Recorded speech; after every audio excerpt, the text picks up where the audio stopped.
This week, the hotel inspector tackles a business in the Last Chance saloon. This is a bit like being buried in an apricot.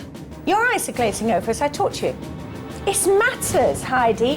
This matters. Come next January, February, you ain't got no more money.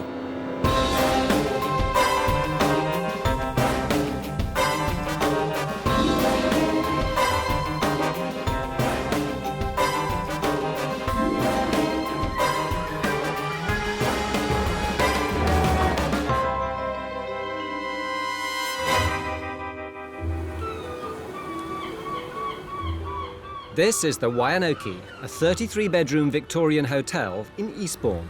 3 years ago, after a brief stint running a small B&B, Mark and Heidi Cowderoy decided to upgrade their ambitions. I would like it to be the most beautiful hotel on Eastbourne seafront that people are desperate to stay at because it's so nice. But the Waianoki's seen better days. With an interior described as God's waiting room, the hotel catered mainly for cheap coach parties of pensioners paying as little as £18 a night. All of threes, 33. The couple started a room-by-room renovation, hoping to up their market and their prices. But Heidi hasn't done things by halves. Since we've been here, we've actually spent just coming up for £1 million. The work has been paid for with credit cards and overdrafts, leaving the couple deep in debt. We've lost money from day one. And Mark will say it's all my fault because I've just spent.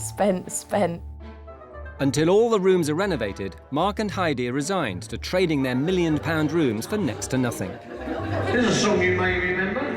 You can sing along to this one. A heck of a lot of money spent on the rooms, and they're nice-looking rooms, for somebody who's paying peanuts. We totally do not know where to go with the hotel. The Waianoki clearly has an identity crisis, and that's where celebrated hotelier Ruth Watson comes in. But what kind of first impression does the hotel make? There's the normal, horrible, glazed 60s sun lounge stuck on the front of this hotel, but behind it is the most fantastic building. Architecturally, this is just sublime. It's got Regency verandas and it is so handsome. Big anomaly, though, is the name. Waianoki Hotel. I feel as if I'm in North America, not on Eastbourne's coast. So Ruth's already established the hotel has great potential, but its image is as out of place and confusing as its name. Hello. Hi. I'm Ruth. I've come to see Mark and Heidi. Ruth quickly calls a powwow in the Waianoki's dining room to get to the root of their problems. I'm walking along the promenade and I see the name of your hotel, Waianoki, and I'm in Eastbourne, not in North America. How on earth does that happen?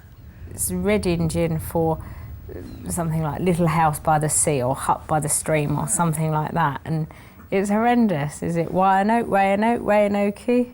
So you don't even know how to pronounce it? People on the phone say it's the Waianoki, and they say, so that's what? Why? No, it's W. The conversation can be about 5 minutes long about trying to spell our name. Would you consider changing it? We'd like to change it, but the problem that we have is trying to find something that is acceptable.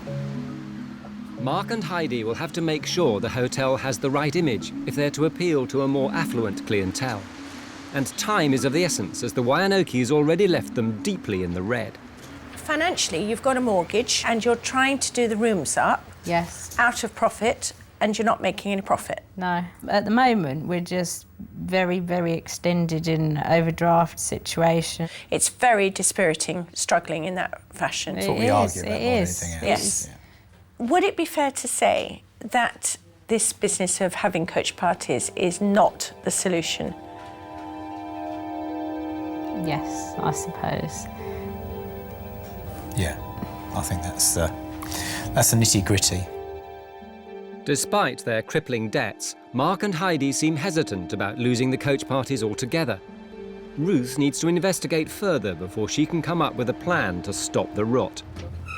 First up, one of the refurbished rooms where Ruth will be staying the night.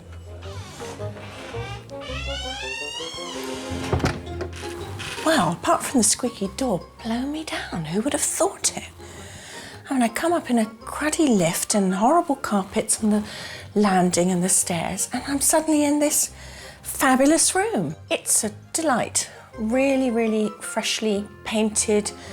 It's everything you want in a hotel room, but gosh, what a stark contrast to everything else I've seen downstairs. But it does feel as if I'm in two different hotels, which could be a bit of a problem. Oh, what joy! A clean, modern bathroom. This is fantastic. It's absolutely spotless. This is a first for me. Marvellous. The refurbished bedrooms are clearly a strong point, but Ruth wants to see how the old rooms compare.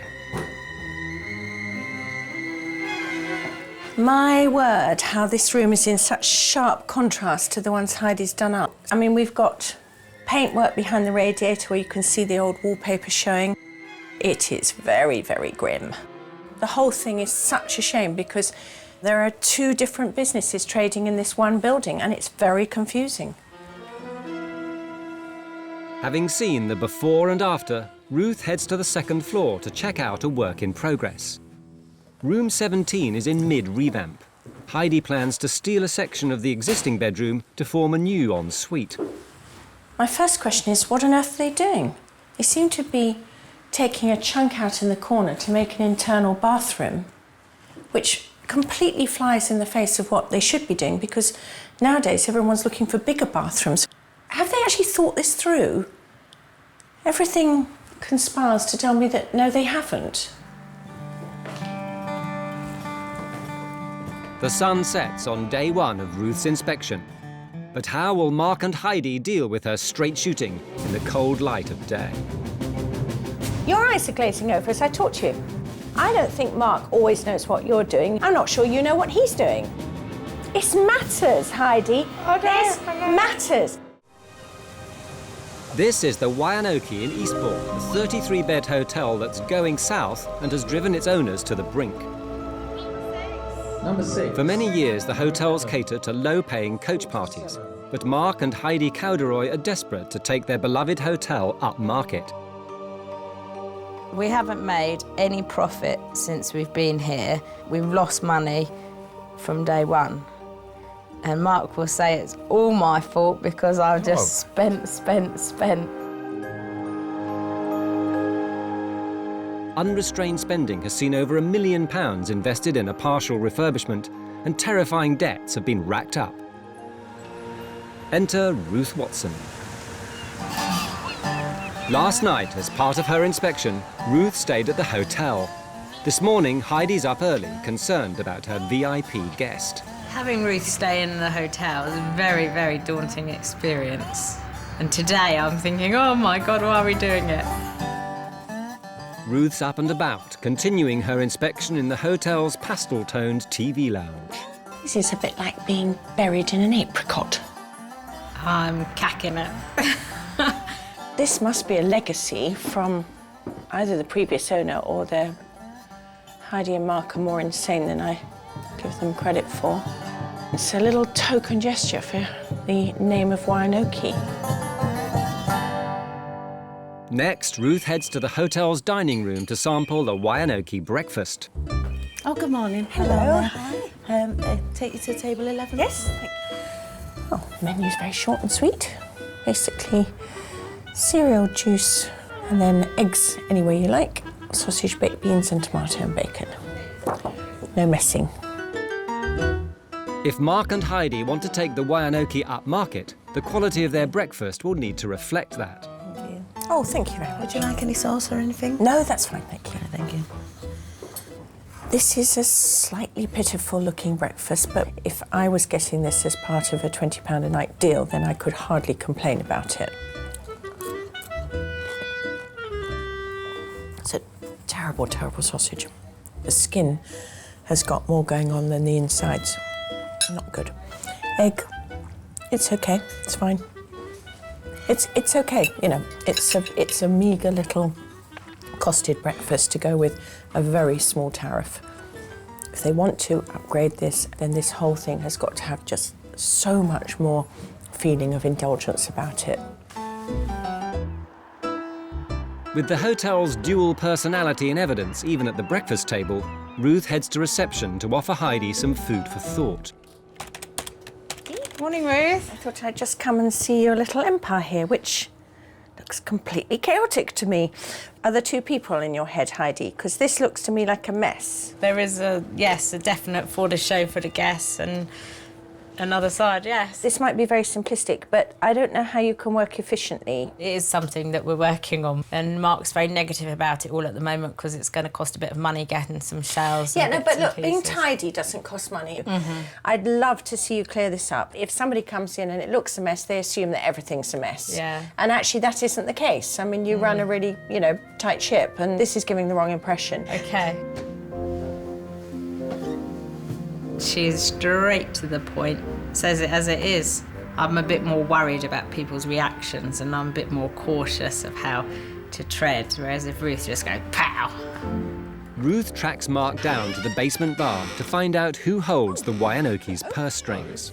This is where you secrete yourself. So let's just clarify. The money comes in, and both of you, do you have any idea of what kind of money is going to come in? Do you have an idea of the budgets? Do you have any kind of business plan for the year? We have a pretty good idea of what we receive throughout the year. So I like to see the money coming in, that's probably my thing. Whereas the money going out is probably not my strength, whereas Heidi quite likes spending the money that's coming in. She quite likes spending it quite a lot of the time, really. So I try and rein her in if I can. How do you try to rein her in? The way it tends to happen is that we would tend to argue about it. Probably more often than not, she gets her own way because she can be quite convincing. Convincing or just bloody-minded? She's bloody-minded as well, but actually, quite right in what she says. If we can refurbish in the rooms, we do get more money for the rooms. So you're caught between a rock and a hard place taking a decision. And probably often for an easy life, I tend to agree with her. Probably too much, to truth be known. The end result of that can only be catastrophe. It sounds to me that whether you're taking 300, 500, 700, Heidi will just spend that extra amount of money. She'll just do more rooms. That's correct. By spending all the money they make when they're busy, they leave themselves with no reserves for the leaner months of the year. You get to next winter, there isn't going to be any... Well, we won't have a hotel if it's the same thing this year. You're on the brink. Yes. Mark's concern is obvious. Heidi is spending income the Wyanoke simply doesn't have. If they don't control their expenditure and plan for the future, the hotel could be heading for financial ruin. After spending 24 hours at the Wyanoke, Ruth gathers the couple to reveal her findings. First up, the hotel's biggest problem, its confused identity. I don't think I've ever felt quite so agitated about a hotel as this one has made me feel, because you're trading two things simultaneously, you're thinking two different ways simultaneously, you're charging two different tariffs simultaneously. I mean, the whole thing is just this horrible, horrible push me, pull you. Yeah. Do you feel that way when you're working here? Yeah, I do. We seem to have a different perspective for different guests. So I think things have really got to stop, in effect, right now, if anything's going to get better here. They have to decide once and for all whether they're really going to take the hotel up market or concentrate on the coach parties. What we're going to do is we're going to map out two separate business plans, one trading it one way, one trading it the other way. It's up to you to then make some decisions. I mean, I would far rather that you could go the way of doing it up, actually reducing the number of rooms, raising the cost. I mean, that's got to be a preferable way. Next for discussion, the hotel's peculiar name. Whichever way we choose to go, this has got to be rebranded, this place. Right, we've got this crazy name that says nothing about anything apart from a few red Indians on the mantelpiece. So what I would like you to do is to come up with a short list of, say, 10 names that you can think of for this place, right? Yes. And then we're going to go out on the street and we're going to ask the people. Oh. Okay? Yes.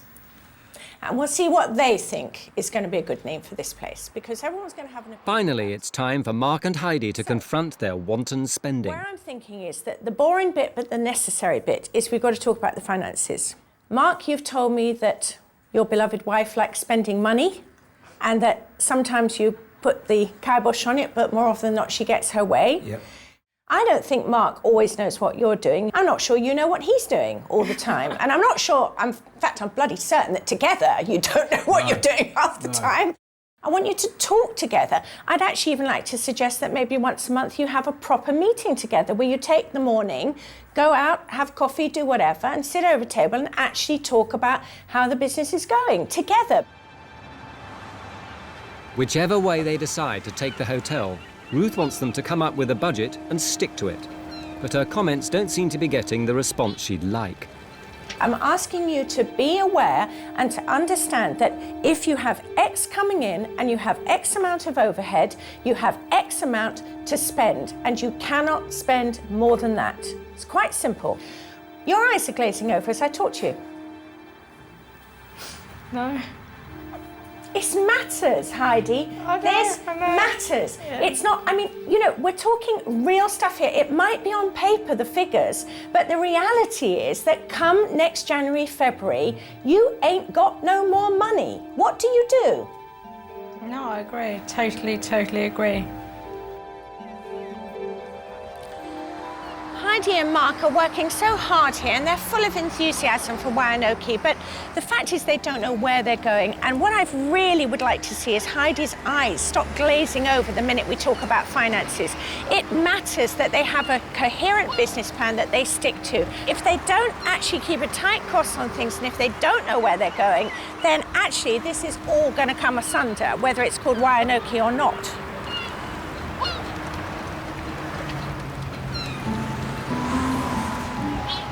Mark and Heidi get straight down to work, tidying up the messy reception.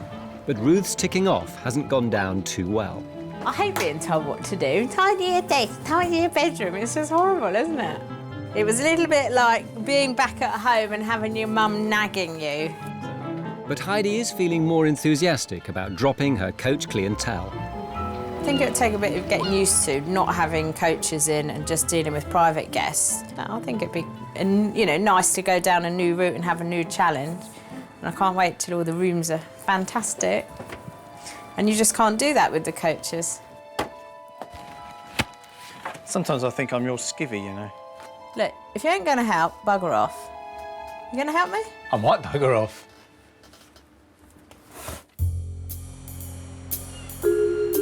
It's not just the reception that needs a revamp. Ruth wants Mark and Heidi to concentrate on 3 key points. First, they have to start budgeting properly or the hotel will run out of money altogether.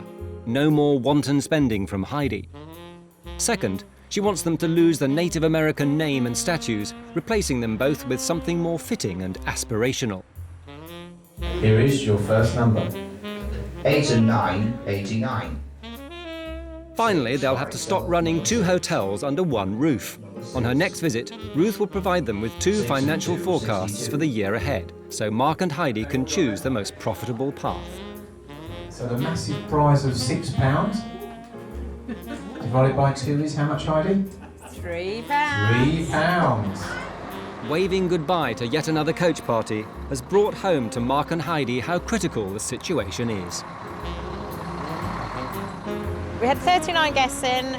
We got £2,840. Our mortgage is £1,250. Our food bill was about £600, so we haven't made any money this week. A few days later, the rebranding process gets underway in the hotel's Apricot Lounge. It's an end of an era. The Waianoki Indians are being put to bed for the foreseeable future. Anybody makes us a decent offer, they can have them, basically. Right, come on, you family of Cherokees. I feel a bit emotional about moving them. I know I hate them, but, you know, they've been with us for 2.5 years now. Tutty bye. In room 17, things are on the up. Ruth had objected to Heidi's plans to build a small internal bathroom, so the couple went back to the drawing board. When Ruth was here last time, she said that this room was far too small to put a bathroom in. And she also said that we should take this bathroom, which used to belong to next door, and incorporate it into the room. We sat down, got our bookings book out and worked out if we could lose a room for the whole of the summer. So we have taken Ruth's advice, but on a depressing note, we're now, for quite a few weeks of the year, turning this fabulous, fantastic room with a big 4-poster bed and lovely furniture and things, giving it away for the coaches. But despite Ruth's words of caution, Heidi seems to have taken her suggestion that they enlarge the bathroom as a licence to supersize the budget. I suppose by having Ruth here, it's sort of given us the confidence to be able to say, sod it, let's just do it. And instead of having, an average bathroom, we've now trying to trump the last room we've done and make it better. We've got 2 sinks going in the bath, we've got a jacuzzi bath, we've got a waterproof television going in the bathroom, so it is all about trying to get it better and better. So I hope when Ruth comes back, she'll be really pleased with us. By funding the project with credit cards and overdrafts, Mark and Heidi are just storing up trouble for the future. Ruth also suggested regular meetings away from the hotel to help the bickering business partners work more effectively. Item 1 on Mark's agenda is, not surprisingly, room 17. Since Ruth had a bit of a go at you about spending too much money, what's she going to say when she finds out how much you spent this week? She hasn't put the foot on the brake and said, stop now, so I'm just getting it in quick. But if we ran out of money, it would have to stop, wouldn't we? I can't stop spending money. The room's a started project. No. It would have to stop. Simple as that. If you haven't got money to spend, you're glazing over. Well, it's Again. boring. It's boring. You're just boring me. But we've got people paying £18 a night, sleeping in a room that you spent £8,000 on. Top whack. I've spent that £3,000. £3,000. Top whack. You're talking rubbish. I've worked out at least 6 already with the 2 TVs, the bath. Don't ignore me. The idea is that you budget. They said you've got a budget for things. Well, it's not a business Not a budget, plan. is it? It doesn't interest Sorry? me. But you have to budget. That means you have to be a bit more inventive about where you get things Well, you set me a budget. You say, there you go, there's Okay. £8,000 and you No, can no, spend that I'd on say a there's room. £3,000, Heidi. And I would say, no way. Mark's attempt at getting Heidi to stick to a budget seems to have fallen on deaf ears. But will Ruth be able to do any better? Whether you like it or not, this hotel's going to have a new name. And if you feel railroaded, be my guest. You have been. For 3 years, Mark and Heidi Cowderoy have owned the Wyanoke Hotel in Eastbourne, but it's in trouble. One half of the hotel caters to coach parties of pensioners paying rock-bottom rates. The other half has had a £1 million facelift to attract the luxury market. But as a whole, neither approach is working. Now Mark and Heidi are deep in debt, and the hotel's confused identity is putting off the customers. The whole thing is just this horrible, horrible push me, pull you. They've called on the hotel inspector for help, but her straight shooting has nearly led to a showdown. The reality is that come next January, February, you ain't got no more money. What do you do? Ruth is back at the Wyanoke to help them decide which way to take the business. But first, she wants to look at room 17. During her last visit, she suggested the couple change their plans to make the room appeal more to high-paying private customers. Oh my word. Gosh, what a difference. Yeah. And it's not the kind of room you want to be selling for 20 quid a night. Do you know how much you've spent on the room? About 6,000. It's quite a lot of money. I would be looking more at a 3,000–4,000 if you possibly can.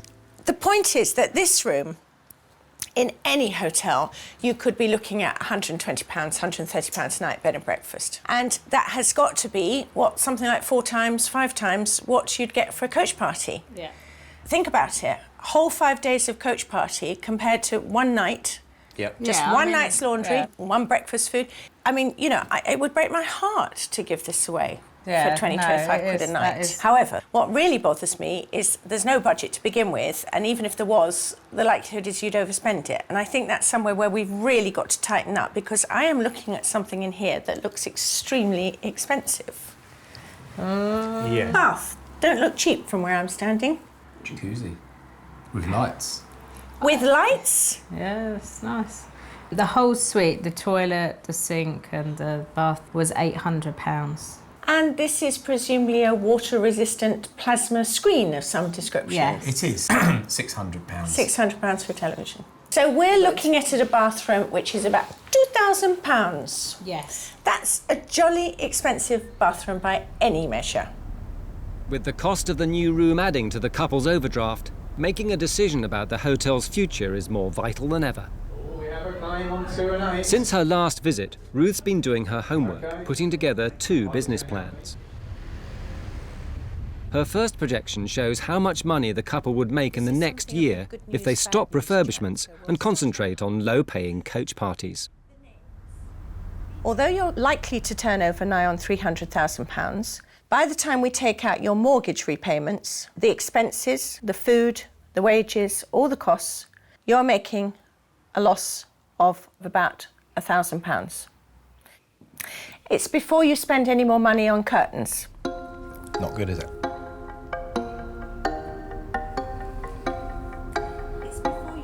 The second plan sets out how the business would do if they complete the refurbishment, lose the coach parties, and only deal with high-paying private guests.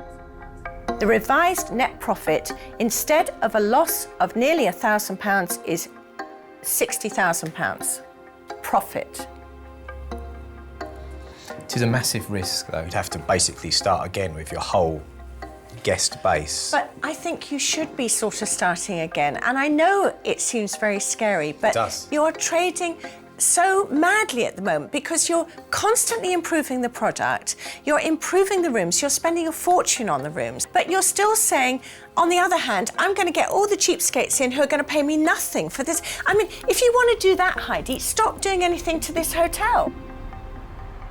The couple need a fresh start, and a new name would help. For 3 years, they've hated the name Waianoki, but typically, this quibbling couple couldn't settle on an alternative. To spur them into action, Ruth has demanded a shortlist of 10 enticing names. So you came up with this list anyway, and I'm quite impressed actually. There's a real diversity in there, isn't there? Of the ones that you produced, what do you think about things more modern, like Breakwater, Shingles, The Pier, Water's Edge, Waterside, Pebble Beach? Shingles just reminds me of an illness. An illness, Yes. and there's plenty of old people having shingles. Right, so we get rid of that one. Getting rid of Breakwater because breakwater, break wind. I can't, exactly, that's exactly what I thought too. Answer the phone to that. I very much like East Beach, and I actually quite like the fact it's East Beach, Eastbourne. I don't mind that. I like the coast, and I liked Seven Sisters. But what do you like? Personally, I do like the East Beach. So, which 2 do you like? Do you like East Beach? Heidi, whether you like it or not, this hotel's going to have a new name. You might not love it to death, but we've got to start somewhere because what we do know is you don't like Waianoke or Waianoki, however one pronounces it, which is also part of the problem. East Beach, yeah, I could live with that. So we are down to East Beach, the coast, and if you feel railroaded, be my guest. You have been. But if it's a question of railroading you or sitting with the name Waianoki above your front door for the next 10 years, I'm going to railroad you. Of course. We've enough time to think of. Time to canvass opinion on the streets of Eastbourne. The public will be given a choice between East Beach, the coast, and the hotel's current title, Waianoki. We're running a little book here. Heidi and her husband want to rename their hotel, which is just down the front. Would you mind telling me of these 3 names, which you think might be the best name for their hotel? For a book? No, it's for their hotel. I'd go for East. East Beach, right. Is that 3 votes for East Beach? Mark, do you want to? Yeah, I'll do this. Yes. East Beach? Yes. Okay, number 2 for East Beach.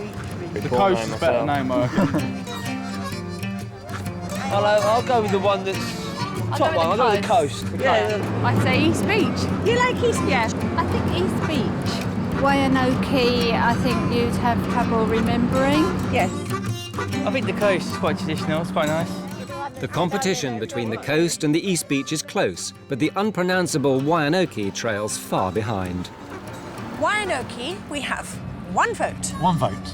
Yep. For the coast, we've got 22, and we have got 33 for East Beach. Have a resounding winner. Sod it, let's go for it.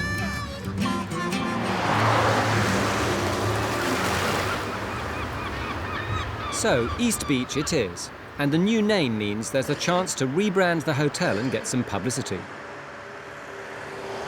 To do this, Ruth plans to invite some key members of the national press to sample the East Beach and spend a night there. If they react positively to the refurbished rooms, it could give Mark and Heidi the confidence they need to relinquish the coach parties. The press day will take place in just a few weeks, so Mark and Heidi have a lot of work to do, but they're not seeing eye to eye. Mark and I had a massive barney about getting the next room done. And, you know, Mark, I think, is a bit scared of Ruth. Every time he sees the woman, he gives her a line. Doesn't matter what it is, he just feeds her something and she runs with it 1,000 miles. Bath don't look cheap from where I'm standing. Jacuzzi. With lights. With lights? Yes, nice. I said he was a fucking bastard for giving her an inch and letting her run a mile. Despite the friction, Heidi's already started work on her next and most ambitious project to date. Room 28 has the potential to be a jewel in the hotel's crown. I'm so excited to be getting on with this room. It is beautiful, beautiful views. The bed is going to go here, so you'll be laying in bed, looking at the sea, looking at the pier over there. It's just room to die for. Yet again, the project will add to the couple's bank debts, but at least this time they're discussing the costs. Heidi has a budget of 6,000, and if she can do it cheaper, then she's going to try. I'm not sure she will or not, but I do ask her about it now and again, and she says it's going ahead as planned. But with Heidi, that could mean anything. God, right.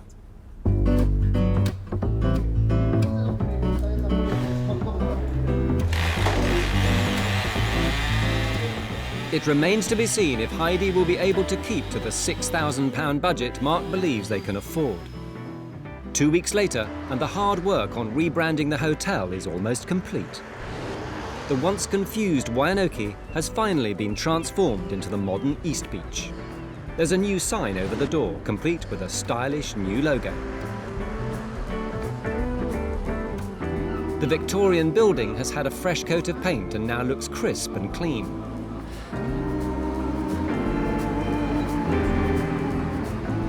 Inside, Heidi and her team of decorators have been working around the clock. What were once 2 dark rooms with outdated decor are now an elegant showstopper. With wonderful views and a sumptuous bathroom, Room 28 is finally fit for the upscale clientele that Mark and Heidi want to attract. I think the development of the rooms and what we've done, how the front looks, the signage and everything, I think it's fantastic. And it seems that for Heidi, completing the work has helped her draw a line under her spending. I feel exhausted of spending money, so yes, well happy to stop and want to see the bank balance going up a bit and building a reserve for more improvements. You know, this time next year, I think, you know, we'll be looking maybe 10 times better than we were. So it's been a good boost for us, really.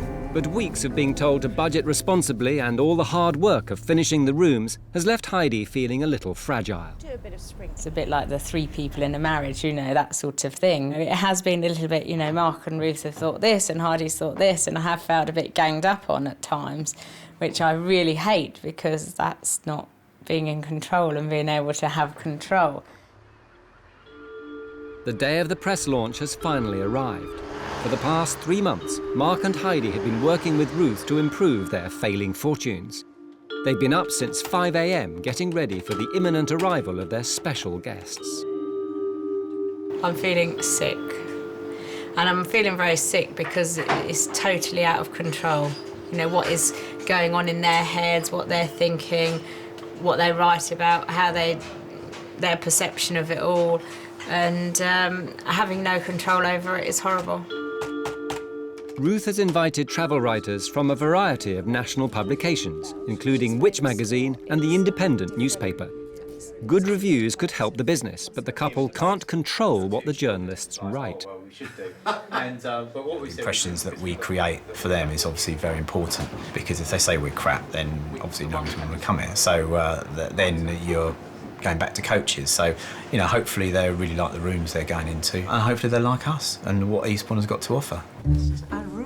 Lindsay Hunt from Which magazine has brought husband John with her to test out the hotel. I think this is a thoroughly soothing room. I'd call it a very serene room, very seasidey. Well, if you look out the window, yes, it's almost, you know, a panorama sweep across from the colour of the sea onto the walls. That's clever. That's well thought out, I think. Staying just down the corridor is Simon Calder, the travel editor of the Independent newspaper. This is a hotel with a dual identity. Downstairs hasn't changed since the 1960s, and then suddenly you come into this room and it's great. Mark and Heidi seem to be making a good impression so far, but there's a long way to go if they're to convince the hard-bitten journalists that the East Beach and Eastbourne is the place to be. Downstairs, there's a champagne reception to kick proceedings off. Journalist Simon tackles Heidi about the hotel's current clientele. Can you tell me, please, the average age of your guests? I would say the average age of our guests is 70. 70 years and 10. Under pressure, Heidi's already starting to feel out of her depth. I think having the journalists here for the weekend is definitely swimming with the sharks.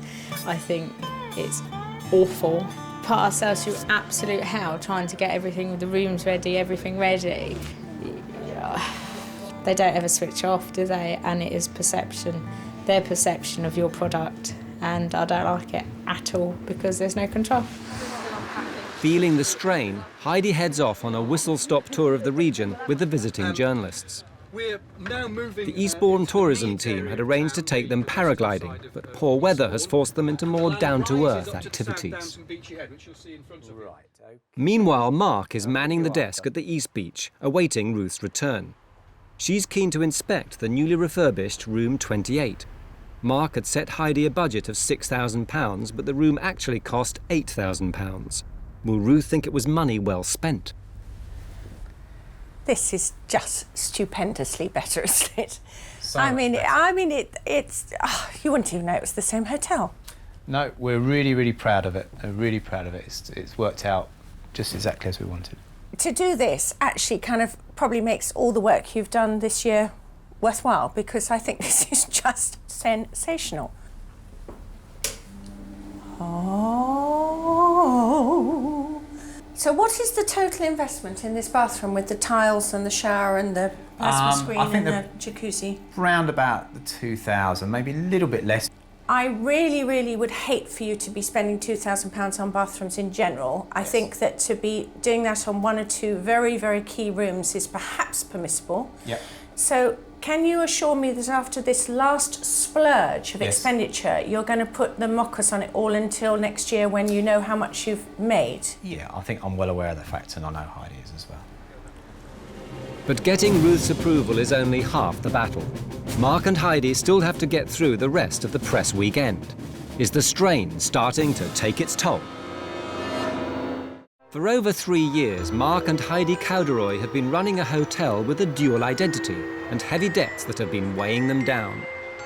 They've called on Ruth Watson, the hotel inspector, to help steer the newly named East Beach towards safe harbour. As part of that process, the couple have opened their doors to members of the press. They've been enjoying a tour of the region before visiting a nearby winery. A tired Heidi is supposed to be looking after them, but she seems more concerned with Ruth's reaction to Room 28 in her absence. I'm feeling exhausted. I can't wait for tomorrow to be over. And my parting shot to Mark was, don't be going giving her any bloody ammunition to have a go at me later. But Room 28 will also have to impress its first guest, Guardian travel journalist Sally Shallam, a seasoned travel writer. Ruth is keen to get her take on Mark and Heidi's hotel. Nice to see you. Tell me what you think about this room. I really like it. It's a girly room. Heidi really works her socks off, spends too much money, but she and Mark are really trying to make this hotel into something that you'd like to stay in. It really stands out from a lot of the others on the seafront because They've obviously done their overwinter repairs and paint jobs, but this one actually is pristine. And if you have a room with great views like this, you'll come back to stay because you're going to wake up in the morning and you can see sea and sky. And in a seaside town, it is so rare that you actually get a room that's good. Yeah. Ruth is keen for Sally to put the new room into perspective, so she takes her next door to one of the hotel's unrefurbished rooms. Oh, I'm glad I'm not in this one. Yeah.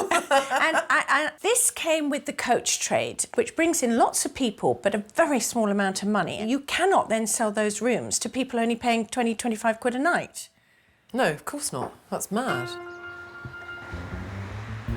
Back on the press tour, it's time for a spot of wine tasting. If the journalists are to get a good impression of Eastbourne as a tourist destination, it's crucial the event goes down well. I have to say, with the very greatest respect to the excellent work of the English wine industry, I've just worked out that on average we drink 1 fluid ounce per person in Britain every year, which I think if someone were being unfair, they'd say that's just about right. It's a real adventure for the taste buds.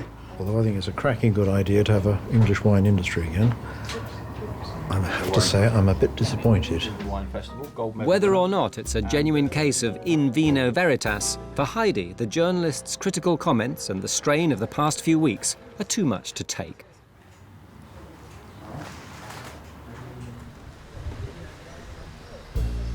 At the winery, Heidi gets a call to lift her spirits. Mark's rung to let her know that on the whole, the new room has got Ruth and Sally's endorsement. I'm not dreading going home now. I can go home with relief and he put a smile on my face, so that's good. So far, entertaining members of the press has had its ups and downs. All that remains to be seen is what they think of the East Beach after spending the night.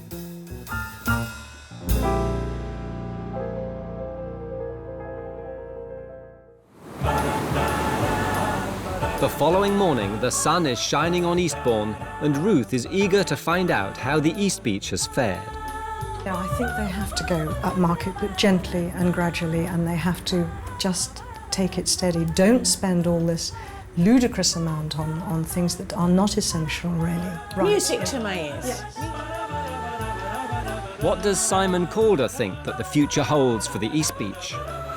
They just need to decide, are we going to be Ryanair doing everything the cheapest, basic way, offering people a very low-cost, adequate service, or are we going to be Ritz-Carlton, moving people up market? You cannot possibly be both at the same time. It just doesn't work. I think they're going to have to take a leap, and it's difficult, but I think they'll find when they do that instead of finding thin air underneath them, that there's a pavement and it's very solid, and it's a pavement of people who desperately want to get away to the seaside. Armed with fairly positive feedback, Ruth sits Mark and Heidi down for one last chat. For the past 3 months, she's been encouraging them to commit to taking the hotel up and out of the rut created by endless coach parties. Has the press weekend given them the confidence to go ahead? Now, the key question is, all of this plan is going to take a lot of courage, focused courage. Do you think you've got it? Yes, I think it's given us a good kick up the backside and it's given us a bit more belief in the product and what we can offer and what we can achieve. I can see that if anything comes along that hits that cash flow and that you think, oh my God, and you look forward 6 months' time and see it's an empty diary, my fear is that you'll take that phone call from that coach company and you will fill it with those people. Yeah. And I'm telling you, it will be such the wrong thing to do. Yeah. Please don't lose your bottle. Please stay focused. It's courage, isn't it? That's what it's all about. It is, having the nerve. Yeah. I think you've got it. Keep in touch. Thank you. Bye. All right, thanks for your call. Eastbourne, like so many of our British seaside towns, suffers dreadfully from this tottering by, crumbly image. And it's such a shame because it's a fantastic place. I can't think of a better couple than Mark and Heidi to be in the vanguard of its resurgence.